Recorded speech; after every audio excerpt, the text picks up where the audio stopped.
This is the story of Adam and Eve, the true story. It's Gnostic, it's my gnosis, what I've come to know, and what I've been stalked for.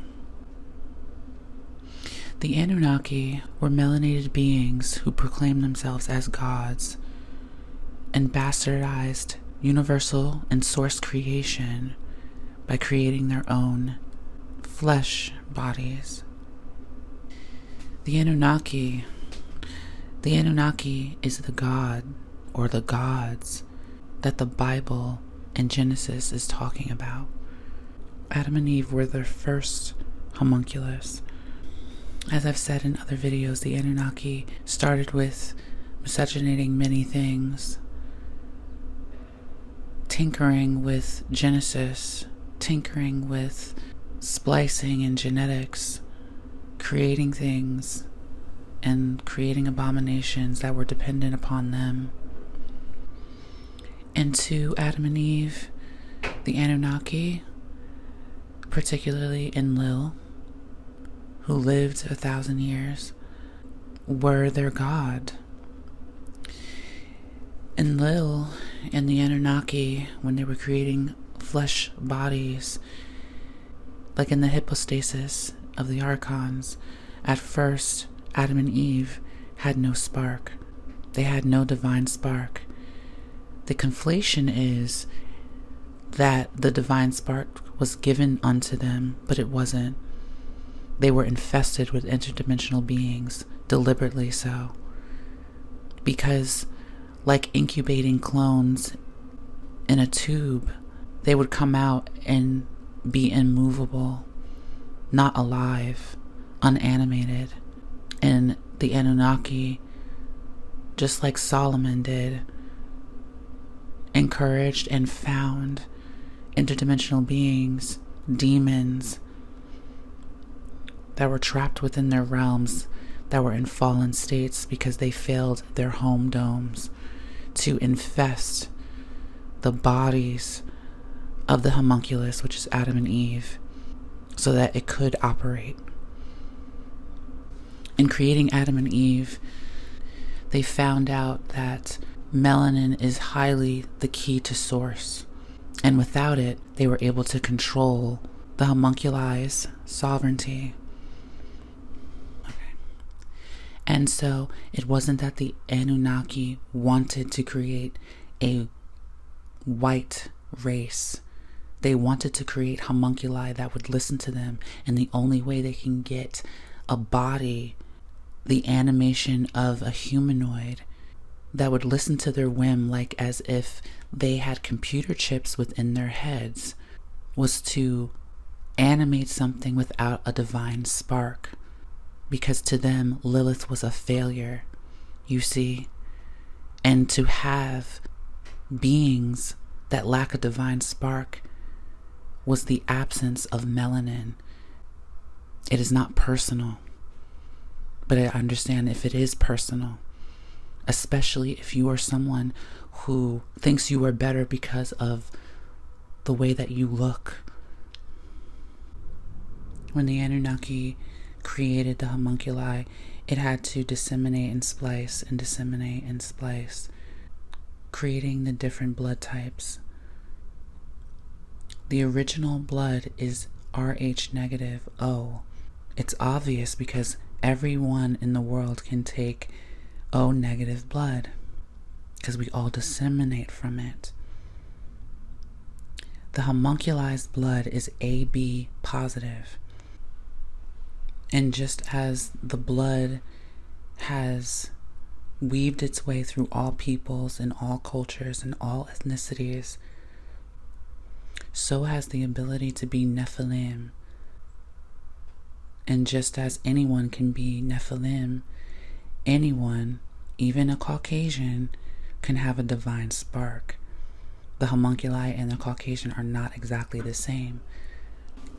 The Caucasian is an amalgamation of native indigenous melanated people and mixed in with the homunculi, making different types of people in between, different mixtures The Caucasian of that mixture is just the mixture that is more in tandem with the homunculi, but not completely a homunculi. The Anunnaki's first experiments before Adam and Eve were shells. They did not move, as I said. And like King Solomon did study in demonology, so did the Anunnaki, studying what was beyond their dimension and what was parallel to their realm in a realm unseen. They colluded with the interdimensional beings to infest the bodies of homunculus. They used portals. They used the very geography to induce the people that they tried to control, which is the homunculi. And what did the homunculi do? That's the only part that the Bible gets right.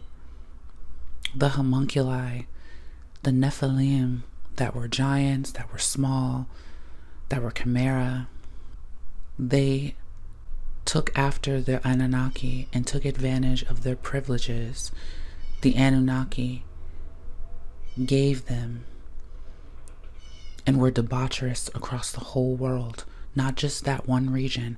They were debaucherous across the whole earth, completely terraforming the planet, the plane of existence that we're in. The Anunnaki said unto the homunculi, "Be fruitful and multiply." And they went around and were debaucherous, stealing, slaying, taking,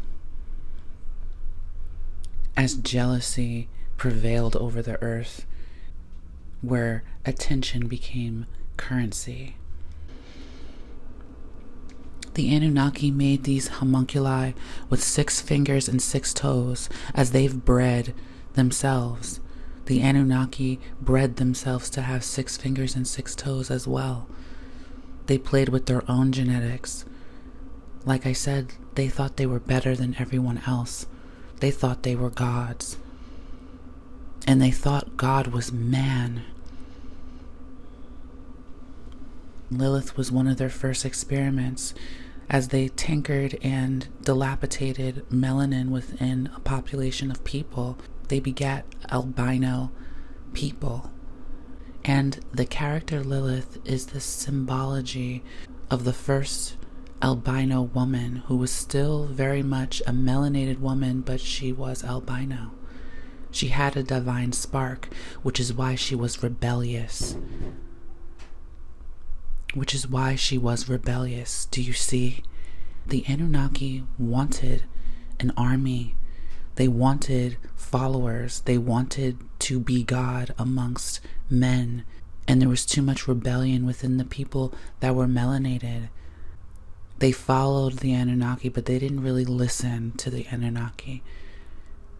They understood the Anunnaki as corrupt and divergent from the old ways and the old teachings of an old world that pedestalized matriarchy and the womb. So they created their own. They created Adam and Eve.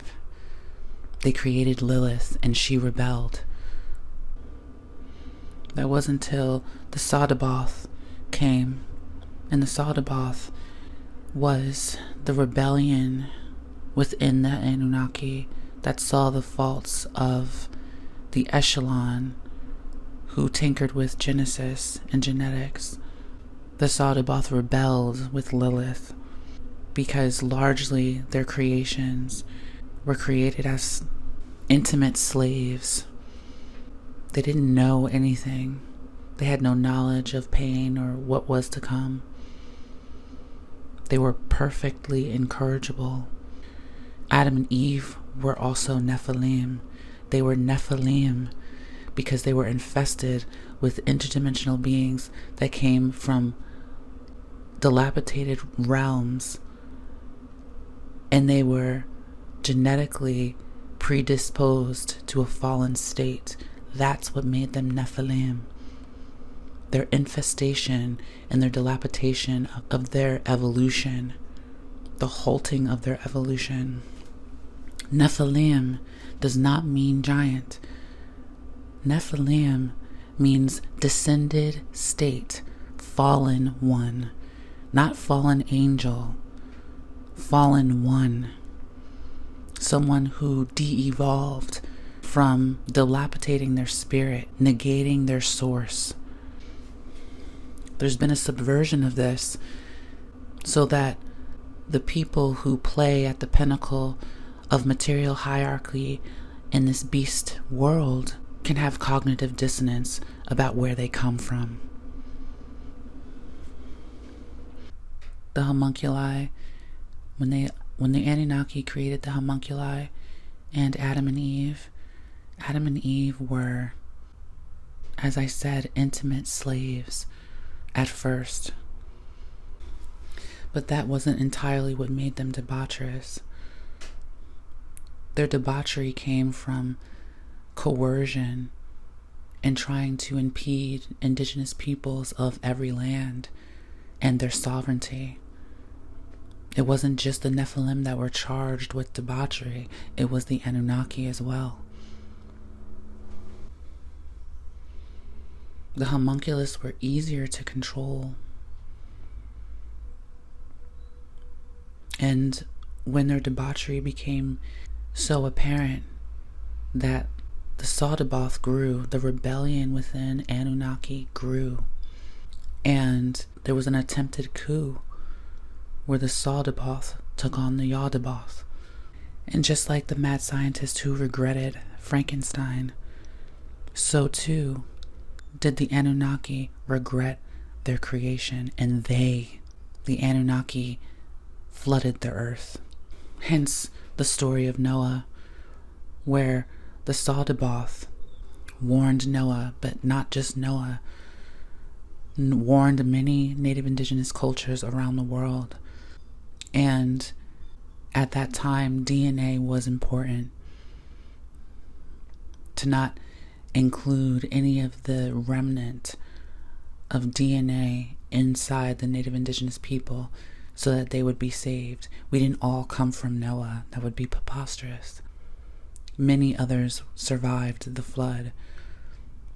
In that region, it tells a story where the Sawdaboth, the rebellion, warned particularly Noah and his family that they were going to flood the earth.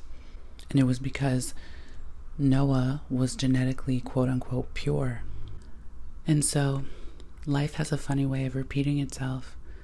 There are Nephilim amongst us, beings in a fallen state, clinging on to the subversion and debauchery within our world. And if they can have it their way, they would brain chip every single one of us for control. But I would also say that these principalities of debauchery are also stupid because they don't know Enlil, which is Baal. They don't know Baal, the egregore that they worship. They don't know that Baal does not like them, and that maybe Enlil will do what the Sawdaboth did and regret their creation